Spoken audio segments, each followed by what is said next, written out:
Hello नमस्ते सभी को। आज हम नए चैप्टर स्टार्ट करने जा रहे हैं। एक्चुअली नया टॉपिक स्टार्ट कर रहे हैं जो कि मैथमेटिक्स के सिलेबस को कवर करेंगे हम। अब मैथमेटिक्स टीजीटी का मैं पूरा सिलेबस कवर करूंगा, तो आपको चिंता नहीं करना। टीजीटी का बहुत जल्दी फॉर्म आने वाला है, तो उसके टीजीटी को हम एक एक करके सारे क्वेश्चंस को भी समझेंगे, उसके जितने बेसिक्स होते हैं उसको भी समझेंगे, फॉर्मूलाज को भी समझेंगे, उसके बाद उसके क्वेश्चंस को भी हम बनाना स्टार्ट करेंगे। तो ये बेसिकली जो है टीजीटी है, आप पढ़ सकते हैं टीजीटी का। और 75 नंबर्स का मैथ्स का होता है, इसमें 75 फिजिक्स का होता है।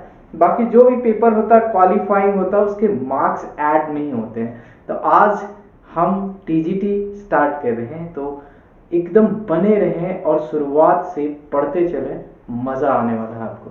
सबसे पहले तो हम कॉम्प्लेक्स नंबर जानेंगे। कॉम्प्लेक्स नंबर होता क्या है? कॉम्प्लेक्स नंबर जानने के पहले मैं चाहूंगा कि जितना भी आपका पहले नंबर सिस्टम में आपने पढ़ा है उसका एक ओवरव्यू दे दिया जाए, ताकि आप सब उन चीजों को रिमाइंड कर लें अच्छे से।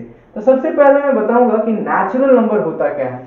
नेचुरल नंबर एक्चुअली इसको डबल एन से डिनोट करते हैं। इस तरह का सिंबल रहेगा यहाँ पे एन। एनसीईआरटी में इसको बोल्ड करके लिखता है। इंडियन नोटेशन बहुत सारे जो राइटर्स रहते हैं सीधा एन लिख देते हैं। रीजन है कि इंडियन लोग इसी से ज्यादा परिचित हैं, यही यूज टू हो गया है। तो हम ऐसा नहीं, नेचुरल नंबर डबल एन ऐसा लिखेंगे थोड़ा सा बोल्ड करके। नेचुरल नंबर होता क्या है? The counting number which is start from one, which is starting from one is called natural number. ये तो सबको पता है। वैसे काउंटिंग नंबर जो वन से स्टार्ट होते हैं नेचुरल नंबर होते हैं। जैसे मैं एक सेट बना देता हूँ, यहाँ पे वन से स्टार्ट हो रहा है, यही तो बोला, वन से स्टार्ट हो रहा है, टू होगा काउंटिंग नंबर, टू होगा, थ्री होगा, फोर होगा, फाइव होगा, डॉट डॉट डॉट डॉट इस तरह से आते जाएगा।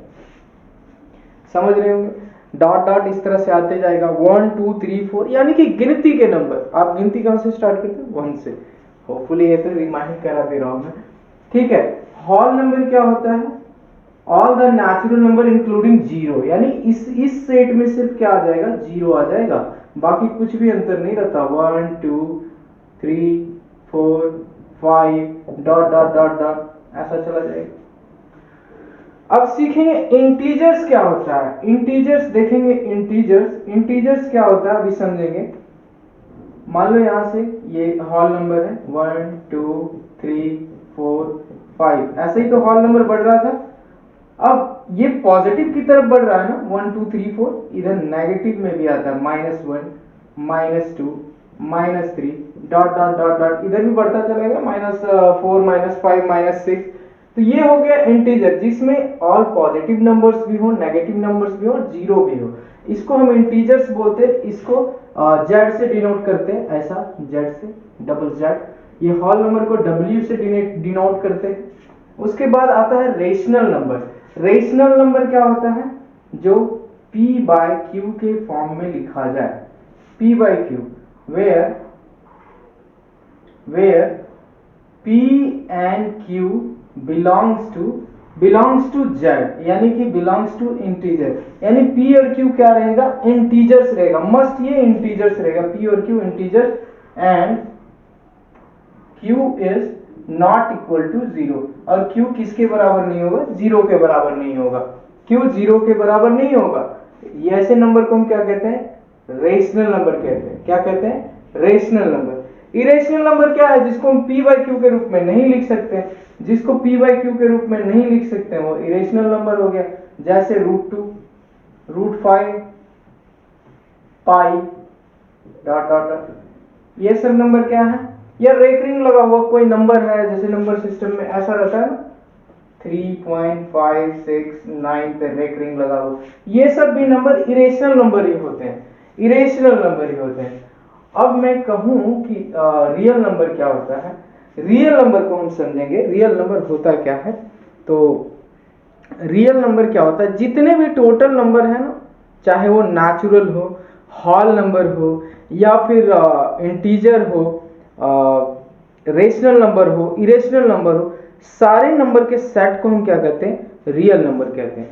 रियल नंबर जो एग्जिस्ट करता है, नंबर सिस्टम में एग्जिस्ट करता है, वो रियल नंबर हो गया। जैसे -2 भी एक रियल नंबर, सॉरी √2 भी एक रियल नंबर है, पाई भी एक रियल नंबर है, 3 पॉइंट एक्चुअली नीचे होगा थोड़ा सा, 3.69 पे रैकरिंग लगा हुआ है, ये भी एक रियल नंबर है। अभी मैं बात करूं कि क्या -3 एक रियल नंबर है, बिल्कुल होगा। 2 क्या रियल नंबर है, 0 क्या रियल नंबर है, ठीक है। यानी कि आप समझ रहे होंगे कि ऐसे सेट्स को हम क्या कहते हैं, रियल नंबर्स कहते हैं। आप होपफुली रिमाइंड कर पा रहे होंगे इन चीजों को। मैं एक फिगर के माध्यम से आप लोगों को बताना चाहता हूं, एक फिगर के माध्यम से आप समझेंगे इन चीजों को। मैं जरा सा बनाना चाहूंगा फिगर आप सबों के बीच, वो फिगर क्या है, इस फिगर के माध्यम से आप और आसान में यहां बना देता हूं, यहां बना दूं, बिल्कुल। चलो यहां पे देखेंगे, सबसे पहले मैं लिखता हूं नेचुरल नंबर, ऐसा लिख दिया नेचुरल नंबर। ये मान लो नेचुरल नंबर को डिनोट कर रहा है, ये वाला सर्कल नेचुरल नंबर को। अब यहां पे मैं लिख दिया होल नंबर, ये वाला सर्कल होल नंबर को डिनोट कर रहा है। इसका मतलब क्या होगा, जितने भी होल नंबर सब नेचुरल नंबर होंगे, जितने भी होल नंबर्स हैं सारे नेचुरल नंबर होंगे। उसके बाद अगर बात करूं मैं इंटीजर की, ये इंटीजर, जितने भी इंटीजर्स हैं वो होल नंबर भी होंगे, नेचुरल, यानी कि जितने नेचुरल नंबर हैं वो होल नंबर होंगे, जितने होल नंबर हैं वो इंटीजर्स होंगे, यानी नेचुरल होल जितने भी इंटीजर्स जरूर होंगे। उसके बाद आता है रेशनल नंबर, रैशनल नंबर। ये मान लो ये सेट है रैशनल नंबर का, किसका है, रैशनल नंबर, रैशनल नंबर। यहां पे एक और मैं शेड बना देता हूं इस तरीके से, ये इस पे टच नहीं करेगा, ये सेट मान लो। चलो सर्कल थोड़ा सा ऊपर नीचे देख लेना, है ना, ऐसा मत के ना सर्कल ऊंचा नीचा बना दिया। इरेशनल नंबर, ये हो गया इरेशनल नंबर। ये इरेशनल नंबर का सेट है, मान लो यहाँ पाई होगा, √2 होगा, √5 होगा, ठीक है, इस तरह के होंगे। और एक मैं इस तरीके का बना देता हूं, आप देखेंगे ये हो गया रियल नंबर। अब यहां फिगर के माध्यम से समझेंगे कि जितने भी रियल नंबर्स हैं वो इरेशनल नंबर भी रियल नंबर होगा, इंटीजर्स भी रियल नंबर होगा, होल नंबर भी रियल नंबर है, नेचुरल नंबर भी रियल नंबर है, रेशनल नंबर भी रियल नंबर है। मतलब जितने भी नंबर एग्जिस्ट होते हैं इस फिगर के माध्यम से हम देख सकते हैं। क्या इरेशनल भी रियल है, बिल्कुल है। इस ये पूरे रियल नंबर का सेट है, ये पूरे रियल नंबर का सेट है। रियल नंबर में इरेशनल भी आ रहा है, रेशनल भी आ रहा है, होल नंबर भी आ रहा है, नेचुरल, इंटीजर सब आ रहे हैं इसमें। तो आप समझ रहे हैं इस फिगर के माध्यम से, मैं एक फिगर के माध्यम से आपको अच्छे से समझा दिया। इतना तो हम 10th क्लास में पढ़े ही हैं, 10th क्लास में पढ़े हैं। जैसे हम 11th क्लास में जाते हैं एक और नंबर से इंट्रोड्यूस होते हैं, एक और नंबर से इंट्रोड्यूस होते हैं, इसी को क्या कहते हैं, इसी को हम कहते हैं कॉम्प्लेक्स नंबर, इसी को कहते हैं कॉम्प्लेक्स नंबर। कॉम्प्लेक्स नंबर क्या होता है उसी को समझेंगे। मान लो आपके सामने इस तरह का एक लिखा हुआ है -2 का रूट अंडर, ऐसा रहे, -2 का रूट अंडर रहे। अभी इसको हम ऐसे लिख सकते हैं क्या, ऐसे -1 को अलग कर दिए और 2 को अलग कर दिए, ऐसे लिख सकते हैं, बिल्कुल लिख सकते हैं। इसको भी मल्टीप्लाई करेंगे -2 आ जाएगा। चलो इसको और भी एक्सप्लेन करते हैं। 2 को मैं बाहर कर दिया, 2 -1 का रूट होगा आयोटा, -1 का रूट होगा, मैं अलग अलग लिख देता हूं ताकि आप समझ पाए। यहां से हो जाएगा ये -1 पे भी रूट आएगा, -1 पे भी रूट आ गया और 2 पे भी रूट आ गया। अब यहां से -1 का रूट क्या होता है, इसको डिनोट करते हैं आई से और इसको पढ़ते हैं आयोटा, आयोटा, आयोटा पढ़ते हैं। क्या पढ़ते हैं, आयोटा। होपफुली आप समझ पा रहे होंगे आयोटा को, आईओटी, आयोटा। और ये हो गया √2, यानी हम इसको कैसे लिखेंगे, आयोटा √2, यानी कि ये आयोटा जो है किसका, -1 का ही क्या है, रूट अंडर, -1 का ही रूट अंडर। तो कॉम्प्लेक्स नंबर क्या है, मतलब इमेजिनरी नंबर। अभी -1 तो एक इमेजिनरी नंबर है ना, -1 का रूट क्या है, इमेजिन ही कर सकते हैं, ये रियल में एग्जिस्ट ही नहीं करता है। तो रियल नंबर होपफुली समझ गए होंगे। अब ये कॉम्प्लेक्स नंबर क्या रियल नंबर होगा, बिल्कुल नहीं होगा, है ना, बिल्कुल नहीं होगा, क्योंकि ये -1 का रूट अंडर जो है वो इमेजनरी है। इमेजनरी का मतलब जो रियल में एग्जिस्ट ही नहीं करता है, उसी को हम इमेजनरी नंबर कहते हैं। -1 इसको पढ़ेंगे आयोटा, जनरली जो लिखा रहता है लोग वही पढ़ देते हैं, आई नहीं पढ़ना है, इसको आयोटा पढ़ना है। क्या पढ़ना, आयोटा। जहां भी रहे, मैं भी कभी कभी पढ़ देता हूँ आई जल्दी में है, लेकिन ऐसा नहीं, मैं ज्यादातर कोशिश करता हूँ कि आयोटा भी पढ़ूं। आयोटा पढ़ेंगे इसको, ठीक है, ठीक है। अब यहाँ देखेंगे कॉम्प्लेक्स नंबर का डेफिनेशन लिखा हुआ है, होपफुली आप इसको समझेंगे, मैं पढ़ के बताता हूँ। A number in the form of x plus iota y, एक ऐसा नंबर जो x प्लस आयोटा y के फॉर्म में हो, वेयर x एंड y, जो ये x है, ये वाला x की बात कर रहा है, और ये वाला y की क्या बात कर रहा है, where x and y are any two real numbers. यानी ये जो है x और y किस पे बिलोंग करेंगे, ये दोनों जो होंगे क्या होंगे, रियल नंबर्स होंगे, रियल नंबर्स होंगे। एंड आयोटा, आयोटा अभी मैंने बताया कुछ देर पहले कि आयोटा क्या होता है, रूट अंडर -1, रूट अंडर -1 को ही क्या कहते हैं, आयोटा कहते हैं। इज कॉल्ड कॉम्प्लेक्स नंबर, और इसी को क्या कहते हैं, complex number. It is denoted by capital Z, it is denoted by capital Z। इसको कैसे डिनोट किया जाता है, कैपिटल Z से डिनोट किया जाता है। आप समझ गए, ऐसा नंबर जो x प्लस आई वाई के फॉर्म में रहे, आयोटा y, सॉरी मैं भी देखिए अभी बोल दिया ना आई वाई, आदत हो जाता है कभी कभी, आप नहीं करेंगे। x प्लस आयोटा y के फॉर्म में होता है, और आयोटा जहां क्या बताता है, रूट अंडर -1 को, और रूट अंडर -1 क्या है, इमेजिनरी नंबर है, और इसी को हम 11th क्लास में इंट्रोड्यूस हो गए थे, ये कॉम्प्लेक्स नंबर है, कॉम्प्लेक्स नंबर है ना। इसको कैसे डिनोट करते हैं, कैपिटल Z से। जैसे यहाँ पे देखते हैं इसको क्या करते हैं, और capital Z equal to x plus I Y, यानी कि x प्लस आयोटा y है, x प्लस आयोटा y है कैपिटल Z, ये एक कॉम्प्लेक्स फॉर्म के रूप में है। वेयर क्या है, x और y कहाँ बिलोंग कर रहे हैं, रियल नंबर। ये x और y क्या है, रियल नंबर। अभी मैंने बताया यहाँ पे डेफिनेशन में, x और y क्या होंगे, रियल नंबर्स ही होंगे, उसी में बिलोंग कर रहा है। तो x को हम क्या लिख सकते हैं, real part of Z। x जो है ये वाला तो पूरा रियल पार्ट है, देख रहे हैं, रियल पार्ट ऑफ Z है, Z का ये रियल पार्ट है x, और यहाँ पे इसको या तो ऐसे लिख सकते हैं RZ, यानी कि रियल पार्ट ऑफ Z, या फिर REZ लिख सकते हैं। इसका नोटेशन का मैं फॉर्म बता रहा हूँ कि या तो आप ऐसे लिख लो, या तो ऐसे लिख लो, या रियल पार्ट ऑफ Z लिख लो, पूरा ये वर्ड में लिख लो आप। फिर क्या है यहाँ y क्या बता रहा, इमेजिनरी पार्ट ऑफ Z। देखिए y क्या है, इमेजिनरी पार्ट ही तो है, IY, imaginary part of Z, ये इमेजिनरी पार्ट है किसका, Z का, Z का ही क्या है, इमेजिनरी पार्ट है। इसको हम बताते हैं IZ, या फिर ऐसे डिनोट करते हैं IMZ, इमेजिनरी का IM लिख दिए और Z लिख दिए, ठीक है। देखिए जैसे एक एग्जांपल्स के लिए मैं बता रहा हूं, एग्जांपल के लिए मैं बताता हूं।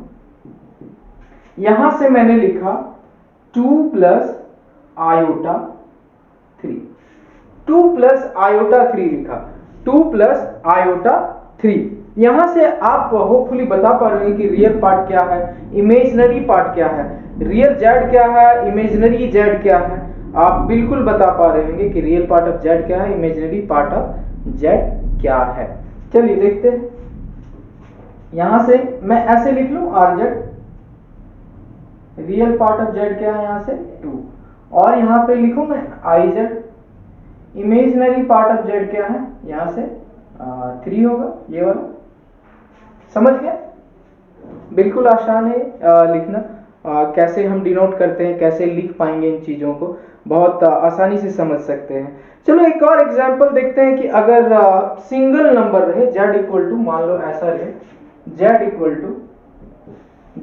टू 5 रहे, तो क्या ये कॉम्प्लेक्स नंबर में हम इसको लिख सकते हैं। कोई भी नंबर को आप कॉम्प्लेक्स नंबर के फॉर्म में लिख सकते हो, दुनिया के कोई भी नंबर को आप कॉम्प्लेक्स नंबर के फॉर्म में लिख सकते हो।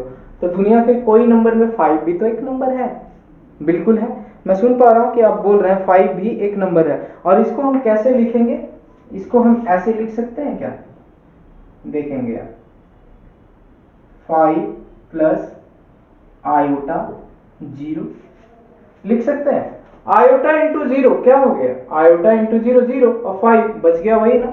आराम से लिख सकते हैं आयोटा 0। यहां पे अगर पूछे कि रियल पार्ट ऑफ जेड क्या है, रियल पार्ट ऑफ जेड, मैं सुन पा रहा हूं आपने कहा 5 है, वेरी गुड। और यहां से इमेजिनरी पार्ट ऑफ जेड क्या है? इमेजिनरी पार्ट ऑफ क्या है? 0। इमेजिनरी पार्ट क्या है? 0। क्या है? 0। अब आप भी अपने मन में देख सकते हैं कि कोई भी नंबर, दुनिया का कोई ऐसा नंबर जिसको हम आयोटा के फॉर्म में लिख सकते हैं क्या? लिख सकते हैं क्या? अभी किसी ने कहा सर इमेजिनरी वाला ही लिख दो। चलो मैं इमेजिनरी वाला ही लिख देता हूं भैया, देख लो। अभी मान लो एक नंबर ऐसा है आयोटा रूट अंडर 3 है, तो क्या इसको कॉम्प्लेक्स नंबर के फॉर्म में लिख सकते हैं? ये तीसरा एग्जाम्पल मान लो इसको, ये तीसरा एग्जाम्पल, ये पहला एग्जाम्पल, ये दूसरा एग्जाम्पल मान लो। चलो मैं नंबर बता देता हूँ ताकि गड़बड़ ना हो जाए, मिक्सअप ना कर दो। अब इसको मैं ऐसे लिख सकता हूँ क्या? 0 प्लस आयोटा रूट अंडर 3 लिख सकते हैं। अब यहां से रियल पार्ट ऑफ जेड क्या है? अब मैं सुन पा रहा हूं आप सभी ने कहा 0 है, और इमेजिनरी पार्ट ऑफ जेड क्या है? इमेजिनरी पार्ट ऑफ जेड क्या है? Root under 3। सब समझ गए होंगे इन चीजों को? है? किसी ने कहा 0 को, अरे 0 को लिखना और आसान है। देख लो मैं बताता हूं 0 को कैसे लिख सकते हैं। फोर्थ नंबर 0 को हम कैसे लिख सकते हैं? मान लो कोई 0 है, 0 को कॉम्प्लेक्स नंबर के फॉर्म में लिखना है। 0 प्लस आयोटा इंटू 0, यानी कि रियल पार्ट ऑफ जेड क्या है? आप सभी बोल रहे हैं 0, बहुत अच्छा। इमेजिनरी पार्ट ऑफ जेड क्या है? इमेजिनरी पार्ट ऑफ जेड भी क्या है? 0। So simple. कोई भी नंबर हो आप उसको कॉम्प्लेक्स फॉर्म में जरूर लिख सकते हैं, कॉम्प्लेक्स फॉर्म में जरूर लिख सकते हैं। और सारे कॉम्प्लेक्स नंबर के सेट को हम C से डिनोट करते हैं। It means the set of all complex number, the set of all complex number is denoted by capital C। मैं लिख दूं क्या? द सेट ऑफ, यहां लिख दूं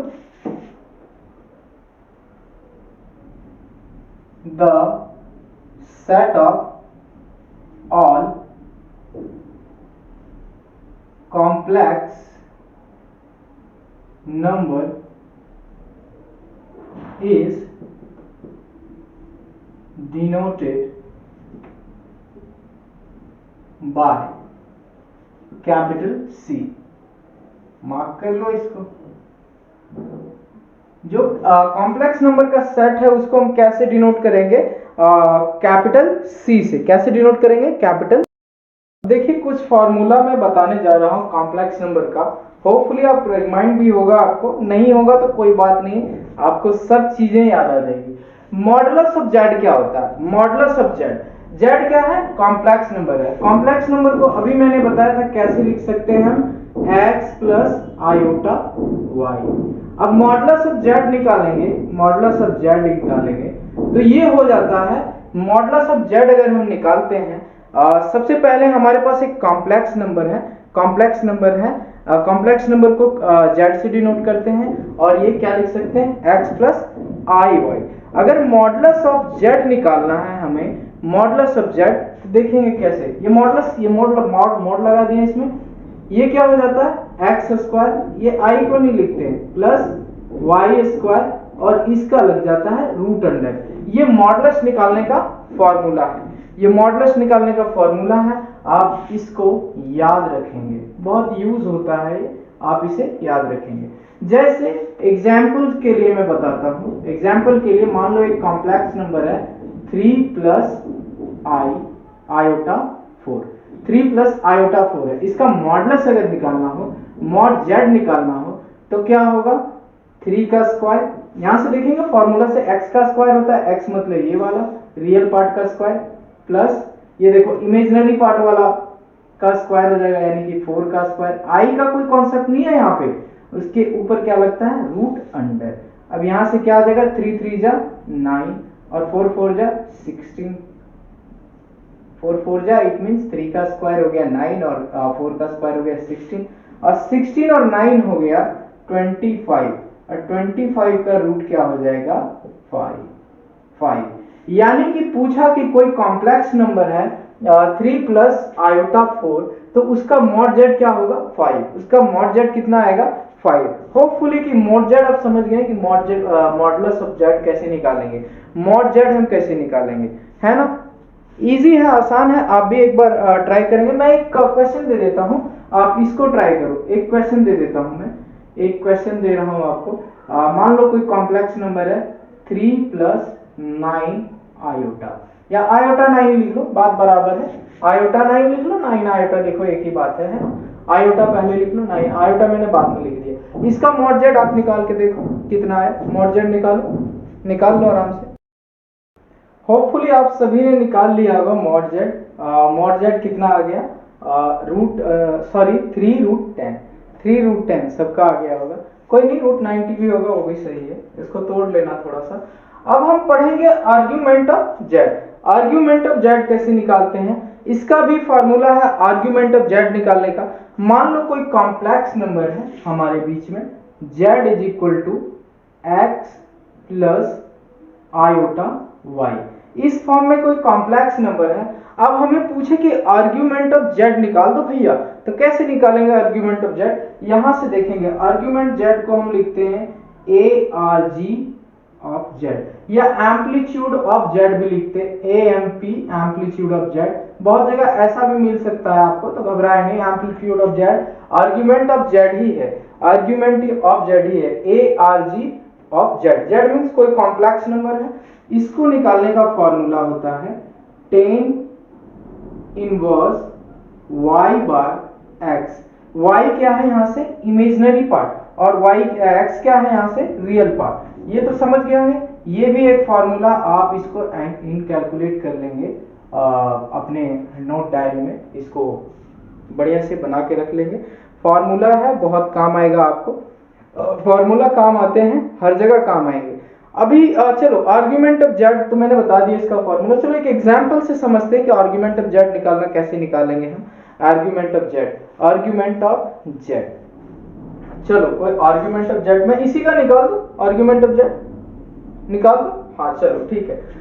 मान लो एक एग्जाम्पल मैंने ले लिया, जेड कोई कॉम्प्लेक्स नंबर है 3 प्लस आयोटा 4, 3 प्लस आयोटा 4, ऐसा कोई कॉम्प्लेक्स नंबर है। आर्ग्यूमेंट ऑफ जेड निकालना है, मैं यहां से आर्ग्यूमेंट ऑफ जेड निकाल रहा हूं, क्या हो जाएगा tan इनवर्स, आप सभी बता पा रहे हैं 4 पहले आ जाएगा 4/3। ये हो गया हमारा argument of Z, tan inverse 4/3। इसका जो भी वैल्यू होगा tan इनवर्स 4/3, ठीक है, हम तो निकालने आता है हमें tan इनवर्स 4/3। ठीक है, अब एक चीज और आता है, conjugate of Z. Conjugate of Z, conjugate of Z क्या होता है, कंजुगेट ऑफ जेड। अभी मान लो यहाँ पे ये है ना, ये है ना, कंजुगेट अगर इसका निकालना हो, कंजुगेट अगर इसका निकालना हो तो सिर्फ और सिर्फ माइनस लग जाता है, सिर्फ और सिर्फ माइनस लग जाता है। जैसे मैं बताना चाहूँ कि कंजुगेट ऑफ जेड को हम ऐसे लिखते हैं, ऊपर ऐसा रिकरिंग टाइप का लगाते हैं बार, कंजुगेट ऑफ जेड, और यहाँ पे 3 हो गया, इसी का कंजुगेट लिख रहा हूँ, जेड का कंजुगेट में लिख रहा हूँ, तो 3 यहाँ प्लस है तो सिर्फ माइनस हो जाएगा, आयोटा 4। ये क्या हो गया conjugate of Z. Conjugate of Z अगर पूछे तो ऐसे निकालते हैं कंजुगेट ऑफ जेड। होपफुली समझ पा रहे होंगे conjugate of Z. Conjugate of Z को थोड़ा डिटेल्स में समझते हैं। चलो जेड मान लो कोई कॉम्प्लेक्स नंबर है x प्लस आई वाई के फॉर्म में, x प्लस आयोटा y के फॉर्म में। अब यहां से कंजुगेट मैंने अभी बताया, कंजुगेट ऑफ जेड क्या होगा आप बता पा रहे हैं, x माइनस आई वाई। प्लस की जगह सिर्फ माइनस लग गया, प्लस की जगह हम क्या लगा दिए, सिर्फ और सिर्फ माइनस लगा दिए, कंजुगेट ऑफ जेड। अब ये दोनों को मल्टीप्लाई करते हैं, ये दोनों को अगर मल्टीप्लाई करेंगे z into conjugate of Z, z into conjugate of Z, तो इसका जो है हमें रिजल्ट जो आएगा मॉड जेड का स्क्वायर आएगा। ये भी एक रिजल्ट याद करने वाला है, याद करने वाला है, ये रिजल्ट याद करने वाला है। मैं इसको थोड़ा सा प्रूव करके बताना चाहूंगा, आपको थोड़ा सा दिखा देता हूं कि ये कैसे आया है। z into conjugate of Z, mod Z का स्क्वायर हम क्यों लिख रहे हैं। चलो यहाँ हम इसको देखते हैं सॉल्व करके, यहाँ पे करके बताता हूँ। z इक्वल टू क्या है, z इक्वल टू क्या है x प्लस आयोटा y। और कंजुगेट ऑफ z क्या है? कंजुगेट ऑफ z सब बता पा रहे होंगे, इजीली बता पा रहे हैं। प्लस की जगह सिर्फ क्या हो जाता है? माइनस। ये कंजुगेट हो गया, कोई भी नंबर का ऐसे प्लस माइनस कर देंगे उसका कंजुगेट हो जाता है। अब यहां से हमें एक चीज और पता है, मॉड z पता है क्या? मॉड z अभी निकालते थे ना, कैसे निकालते थे? इसका स्क्वायर करते थे, x का स्क्वायर, रियल पार्ट का स्क्वायर प्लस इमेजिनरी पार्ट का स्क्वायर, और क्या करते थे? Root under. अभी मैंने बताया इन चीजों को, याद होगा? अभी थोड़ी देर पहले बताया, बिल्कुल याद होगा, बोले नहीं? बहुत अच्छा है। चलिए अब देखते हैं कि इसको कैसे करते हैं। z into conjugate of z निकालना है, तो z into conjugate of z लगा देता हूं मैं। और z का वैल्यू क्या है यहां से? x plus iota y। और कंजुगेट ऑफ z क्या है यहां से? x minus iota y। अब यहां से देखेंगे a plus B, A minus B, ये फॉर्मूला में है। a plus B, A minus B का फॉर्मूला पता होगा सबको। a plus B into A minus B का फॉर्मूला होता है A square minus B square. नहीं जानते हो तो थोड़ा सा याद कर लेंगे। ए स्क्वायर माइनस बी स्क्वायर होता है, तो a की जगह पे x आ गया, x का स्क्वायर माइनस b का स्क्वायर, b तो यही है ना, iota y, iota y, iota का भी स्क्वायर कर देते हैं और y का भी स्क्वायर कर देते हैं। अब आयोटा का स्क्वायर सबको पता है ना, आयोटा का स्क्वायर क्या होता है? आयोटा का स्क्वायर अगर निकालना हो तो क्या होगा? -1। आयोटा का स्क्वायर क्या होगा? -1। -1 क्यों होता है समझ रहे हैं ना? अभी मान लो मैंने बताया ना कि रूट अंडर -1 ही तो आयोटा था। अभी रूट अंडर 1 ही क्या है? माइनस आयोटा, यानी आयोटा 2 टाइम्स लिखा हुआ, iota into iota. It means iota का वैल्यू कितना है? -1 का रूट इंटू -1 का रूट। और ये रूट रूट क्या हो जाएगा? इसका स्क्वायर लिख सकते हैं, -1 का, एक मिनट में बता रहा हूं, -1 भी लगा दिए, रूट भी लगा दिए, इसका स्क्वायर हो गया। अब स्क्वायर हटेगा तो -1 भी बचेगा। तो यहां से कैसे आ गया समझ रहे हैं? आयोटा स्क्वायर का -1 आ जाएगा। आयोटा स्क्वायर का क्या आ जाएगा? -1। ये याद करने वाला रिजल्ट है, मैं तो एक निकाल के बता दिया आपको। आयोटा स्क्वायर -1 क्यों होता है ये मैं आपको बताया। चलिए यहां से देखते हैं, एक्स स्क्वायर हो गया, और अभी मैंने निकाला आयोटा स्क्वायर -1 होता है, माइनस माइनस क्या हो गया? प्लस, और ये क्या हो गया? Y square. अब ये आ गया। अब यहां से देखिए, इसको हम ऐसे लिख सकते हैं क्या? X square plus Y square. इसको मैं टोटल को स्क्वायर भी कर देता हूं और रूट अंडर भी लगा देता हूं, रूट अंडर भी लगा देता हूं। मैं अच्छे से लिख दूं, अच्छे से लिख देता हूं, थोड़ा सा वो हाउस हो गया, थोड़ा अच्छा नहीं लग रहा देखने में। चलो यहां से ऐसा करते हैं, इसको लिखते हैं X square plus Y square, इसको रहने दिए, रूट अंडर भी लगा दिए और स्क्वायर भी कर दिए। बता कुछ फर्क होगा? नहीं ना, स्क्वायर करेंगे तो रूट अंडर हट जाएगा, फिर से यही आ जाएगा। तो यहां से ये है क्या? ये वाला है क्या? ये क्या है? Mod Z. ये वाला, ये टर्म्स स्क्वायर को छोड़ दो, ये वाला टर्म्स क्या है? मॉड जेड ही तो है। और यहां से आ गया मॉड जेड और इसका स्क्वायर। अब बताओ समझ गए? Z into conjugate of Z कितना आएगा? मॉड जेड का स्क्वायर, मॉड जेड का स्क्वायर। होपफुली इन चीजों को आप समझ गए होंगे, और ये जो है आप याद रखेंगे, इसको आप याद रखेंगे, ये बहुत ही काम आता है। कभी कभी बहुत सारे फॉर्मूला को याद करना बहुत अच्छा रहता है, एग्जाम में हम इजीली क्वेश्चन को सॉल्व कर पाते हैं, इसलिए याद रखना बहुत जरूरी है। हम देखेंगे इस कॉम्प्लेक्स नंबर का ज्योमेट्रिकल रिप्रेजेंटेशन। ज्योमेट्रिकल रिप्रेजेंटेशंस कैसे कर सकते हैं? जैसे कोई भी कॉम्प्लेक्स नंबर है, उसको ज्योमेट्रिकली के थ्रू हम कैसे दिखा सकते हैं, उसका रिप्रेजेंटेशन कैसे कर सकते हैं, आइए हम समझते हैं। Geometrical representation of a complex number क्या कहता है? पहले डेफिनेशन समझते हैं फिर हम करते हैं, डेफिनेशन पढ़ते हैं फिर हम करते हैं। अ कॉम्प्लेक्स नंबर इसी फॉर्म में होता है ना, z is equal to X plus I Y. A complex number z is equal to X plus iota Y can be represented by point p। एक पॉइंट p से हम इसको represent कर सकते हैं। p का एक्सिस जो कोऑर्डिनेट है x होगा, y होगा, x y in the Cartesian plane, और कहां पे? कार्टेशियन प्लेन पे होगा। Refer to the rectangular axis ox and oy। Rectangular axis ox and oy usually called the real and imaginary axis respectively. Imaginary axis क्यों कहते हैं OX को, sorry OX को हम रियल एक्सिस क्यों कहते हैं, OY को इमेजिनरी एक्सिस क्यों कहते हैं, अभी थोड़ी देर में हम समझने वाले हैं इस डेफिनेशंस को। सब होपफुली इसको जानते होंगे, ये क्या है, Y एक्सिस है और ये क्या है हमारा X एक्सिस है। इधर नहीं लिखता हूं मैं, ये ओरिजिन है जिसको O से डिनोट कर रहे हैं। अभी मैंने कहा कि P कोई पॉइंट होगा एक्स वाई, यहाँ पे एक पॉइंट मैं लेता हूं, यहाँ पे एक पॉइंट ले रहा हूं और इसको मैं P बता दे रहा हूं, P बता दे रहा हूं और P का एक्सिस क्या है, एक्स वाई, एक्स वाई है, यही तो अभी हमें पता है एक्स और वाई है। इट मीन्स इसको मैं यहां से मिला दूं, इसको मैं ऐसे करके मिला देता हूं,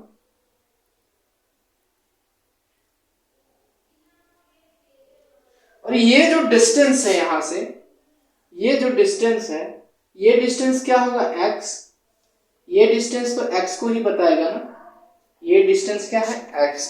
अब बताओ y डिस्टेंस क्या होगा, y डिस्टेंस तो यही वाला है ना, यहां से लेके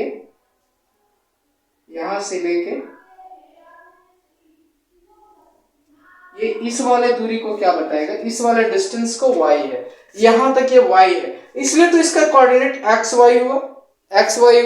होपफुली आप समझ पा रहे होंगे, ये x हो गया, ये कोऑर्डिनेट x हो गया और ये कोऑर्डिनेट y हो गया। अब मैंने कहा कि इसको रियल एक्सिस क्यों कहते हैं, इसको रियल एक्सिस कहते हैं, यही तो बोल रहे हैं कि OX क्या है, रियल एक्सिस है, रियल एक्सिस। और इसको मैंने क्या कहा, इमेजिनरी एक्सिस, क्या बोला, इमेजिनरी एक्सिस। अभी मैंने बताया कि ये इमेजिनरी एक्सिस है।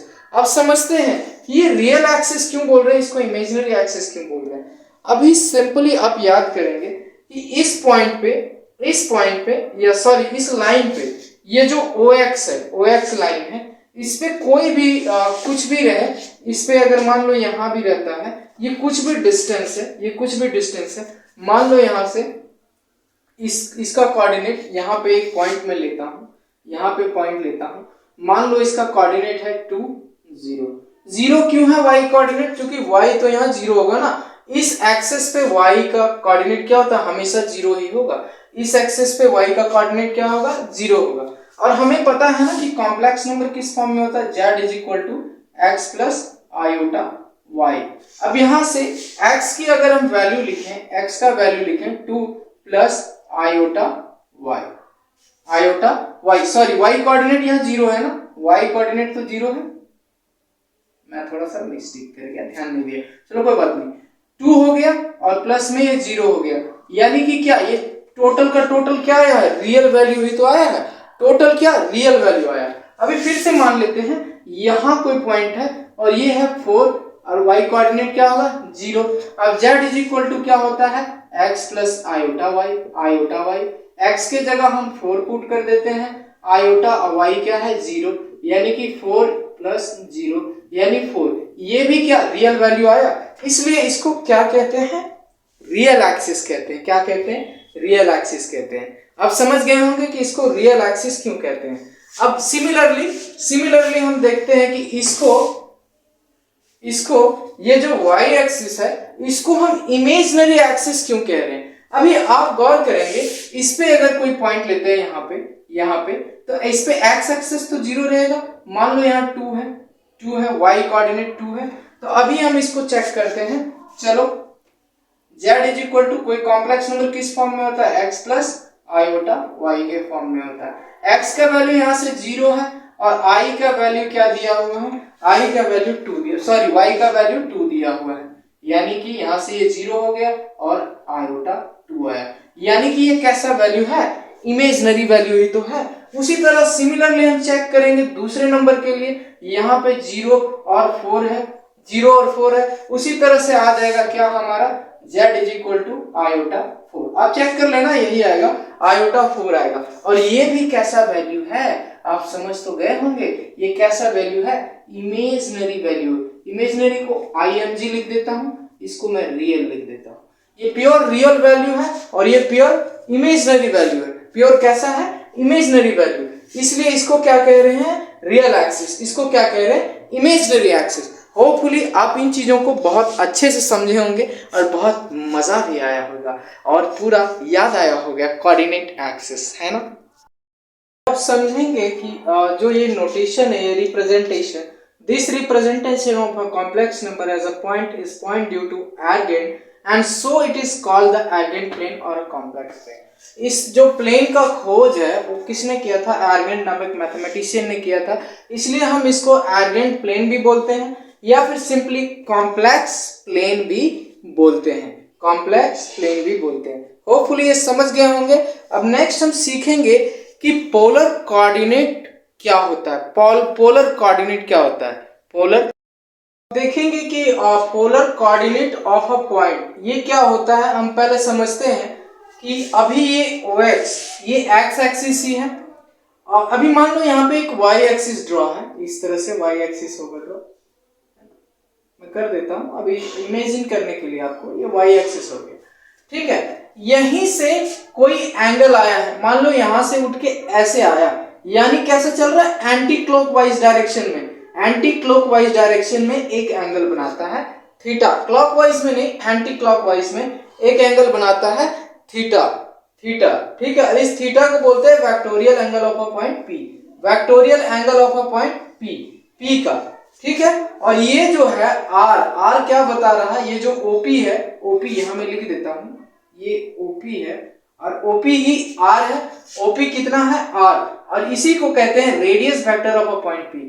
इसको रेडियस वेक्टर बोलते हैं पॉइंट P। तो इसको कैसे डिनोट करते हैं? पॉइंट P को R, ये वाला जो रेडियस वेक्टर है और ये हमारा वेक्टोरियल एंगल जो होगा थीटा, इसी से इसको डिनोट करते हैं हम R थीटा। मान लो कोई प्लेन है, यहाँ पे मान लो ये होगा अगर 10 सेंटीमीटर होगा या कुछ भी होगा, कोई डिस्टेंस होगा 10 मीटर 10 किलोमीटर जो भी है, और यहाँ पे एक एंगल है 60 डिग्री। तो इसको P पॉइंट को कैसे हम डिनोट करेंगे? 10, 60 डिग्री। ये इसका नोटेशन होगा 10 इंटू 60 डिग्री। होपफुली आप ये समझ पा रहे होंगे। और इसको इनिशियल लाइन बोलते हैं, इसको इनिशियल लाइन बोलते हैं। वही चीज मैं लिख दिया, polar coordinate of a point P R theta. R theta क्यों है आप समझ गए होंगे। अब हम इसका जो है ना रिप्रेजेंटेशन देखते हैं इस कॉम्प्लेक्स नंबर का, polar representation of a complex number. अभी हम आगे देखेंगे, जस्ट इसके आगे ही देखेंगे और समझेंगे। अब हम देखते हैं कि polar representation of a complex number हम कैसे इसको रिप्रेजेंट करते हैं। अभी आपके सामने जो है मैं इस तरह का प्लेन अभी बनाया भी था और सेम वही प्लेन पे दिखाता हूं। ये मान लेते हैं पॉइंट कोई P है और P का ये R थीटा है। R क्या है? ये वाला जो लाइन है ये R थीटा हो गया। और इसको मैं यहां से मिला देता हूं, इसको मिला देता हूं और इस पॉइंट को मैं बता देता हूं ये P है, इसको मैं M बता देता हूं। क्या? M। इसको मैं M बता देता हूं, ठीक है। कोई दिक्कत हो रहा? इसको मैं M बताऊं तो कोई दिक्कत नहीं होना चाहिए, ठीक है। अभी मान लेते हैं ये M हो गया, अभी मान लेते हैं ये M हो गया। ये R थीटा मैं हटा देता हूं, R थीटा। अभी इसका कैसे नोटेशन, इसको मैं R थीटा हटा देता हूं। चलो, ये P जो को है कोई कॉम्प्लेक्स प्लेन को ही तो बता रहा है, यानी कॉम्प्लेक्स किस फॉर्म में होता है? x प्लस आई वाई के फॉर्म में होता है। x प्लस आई वाई के फॉर्म में होता है। कैसे होता है? x plus I Y. अभी समझेंगे जो हमारा है ये वाला कितना होगा। यहाँ पे मान लेते हैं ये x प्लस आई वाई को बता रहा है, तो ये डिस्टेंस कितना हो गया? x हो गया। अभी मैंने कुछ देर पहले बताया था। और ये डिस्टेंस क्या हो गया? y हो गया। ये तो समझ रहे हैं, ये डिस्टेंस क्या हो गया? y हो गया।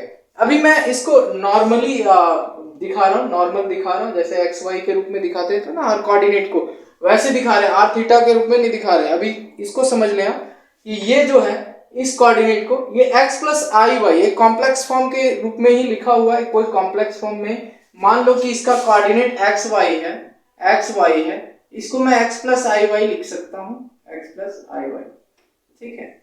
वही लिखा हुआ है ये। और ये जो कोऑर्डिनेट है x और ये कोऑर्डिनेट कितना है? y है। ये कोऑर्डिनेट कितना है, y है। समझ गए। अब यहां से पाइथागोरस थ्योरम से देखेंगे, पाइथागोरस थ्योरम का यूज करेंगे ये वाले को निकालने के लिए। ओपी स्क्वायर, ओपी का स्क्वायर इक्वल टू क्या मैं लिख सकता हूं, OM square, OM square plus ये वाला पीएम स्क्वायर। बताओ कोई दिक्कत नहीं होना चाहिए। पाइथागोरस थ्योरम से हम पढ़ते आ रहे हैं, ना पाइथागोरस थ्योरम से OP square equal to OM square plus PM square. अच्छा अब बता दो ओएम है कितना।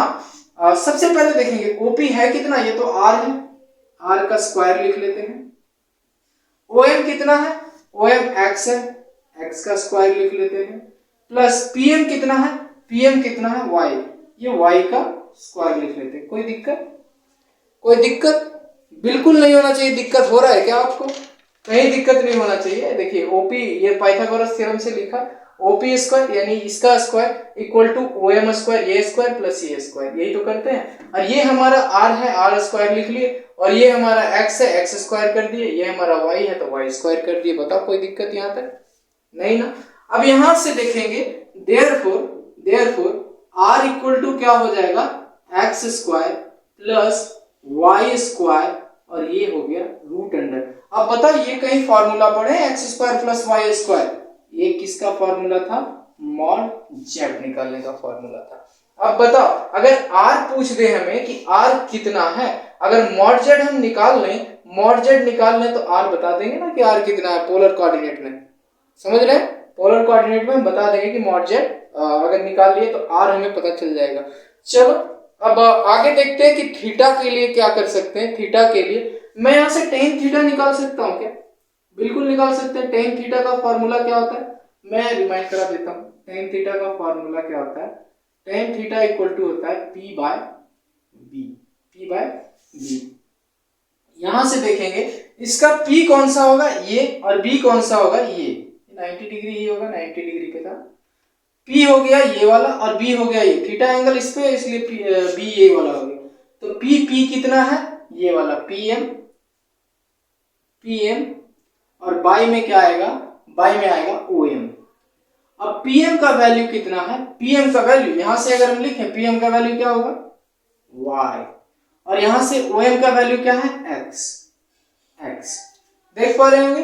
अब यहां से अगर हमको थीटा निकालना तो टेन इनवर्स हो जाएगा उधर जाके, ये तो हम पढ़े हैं।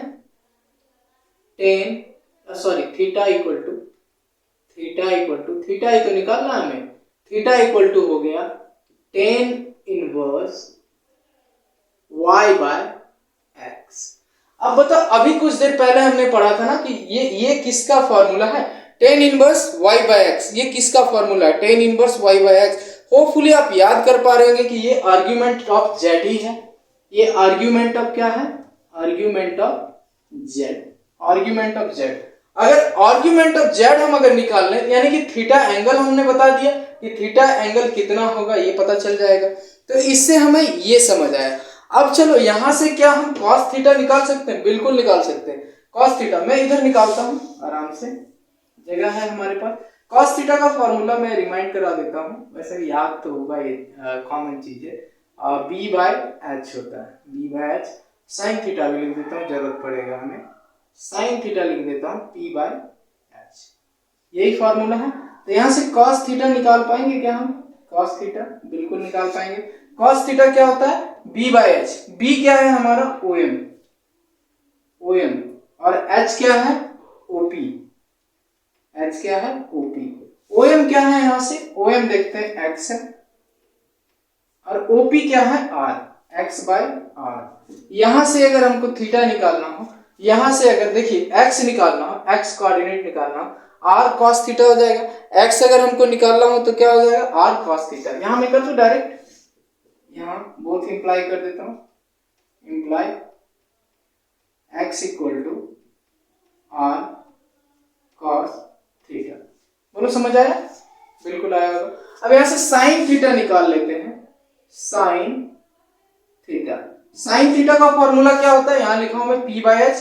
p क्या है यहां से pm, और h क्या है op, और pm क्या है यहां से y, pm देखिए y है, PM और OP क्या है, OP इक्वल टू R लिख सकता हूँ। देयरफॉर बोथ इंप्लाई ऐसा लिख दो, y इक्वल टू क्या हो जाएगा, y इक्वल टू डायरेक्ट कर रहा हूँ, y equal to R sine theta हो जाएगा, R मल्टीप्लाई हो जाएगा साइन थीटा। ये तो हमें समझ आ गया x और y निकल गया। अगर x और y निकल गया तो क्या हम कॉम्प्लेक्स में इसको कन्वर्ट कर सकते हैं, कॉम्प्लेक्स नंबर के रूप में इसको कन्वर्ट कर सकते हैं, इजीली कर सकते हैं। z इज इक्वल टू क्या होता है, z इज इक्वल टू, ये क्या था, z is equal to x plus I Y ना, एक कॉम्प्लेक्स फॉर्म को ऐसे ही लिखते हैं ना, x प्लस आई वाई। अब यहां से बता दो कि z is equal to x का वैल्यू क्या है, r cos थीटा लिख सकते हैं, r cos थीटा, और प्लस में i, y का वैल्यू यहां से लिख सकते हैं r sin थीटा। ये तो समझ आ गया होगा। अब यहां से हम क्या करते हैं, r को कॉमन ले लेते हैं, दोनों में r है, कॉमन ले लेते हैं, cos थीटा और प्लस में i sin थीटा। बोलो ये समझ आया। r कॉमन ले लिए यहां से, ये दोनों में r था, r कॉमन ले लिए, r यहां भी है तो यहां से r कॉमन ले लिए हैं, cos theta plus i sin theta, ठीक है। और यही क्या हो गया, इसका पोलर रिप्रेजेंटेशन हो गया, दैट इज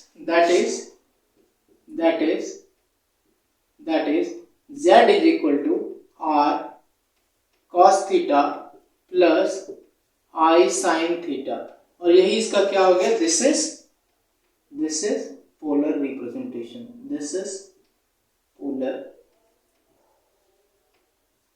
रिप्रेजेंटेशन। होपफुली आप समझ पाए होंगे कि z is equal to r cos theta plus i sin theta के रूप में अगर पोलर कोऑर्डिनेट हमें दिखाना हो तो r into cos theta plus i sin theta, जहां पे r क्या है, ये वाला, और थीटा क्या है, ये वाला, समझ रहे हैं, थीटा क्या है, ये वाला। होपफुली आप ये समझ गए होंगे। अगर आपको इसका नोट्स चाहिए तो इजीली मिल जाएगा, हमारे टेलीग्राम चैनल पे भी आपको मिल जाएगा, या फिर कहेंगे तो और भी मेथड से आपको मिल जाएगा। तो आप समझिए, पढ़िए, और कहीं दिक्कत होता है तो पूछिए, है ना। बाकी तो है ही हम सब समय में। यहाँ तक वीडियो देखने के लिए बहुत बहुत धन्यवाद। देखते रहिए, पढ़ते रहिए, मुस्कुराते रहिए, खेलते रहिए, गाते रहिए, सब करते रहिए।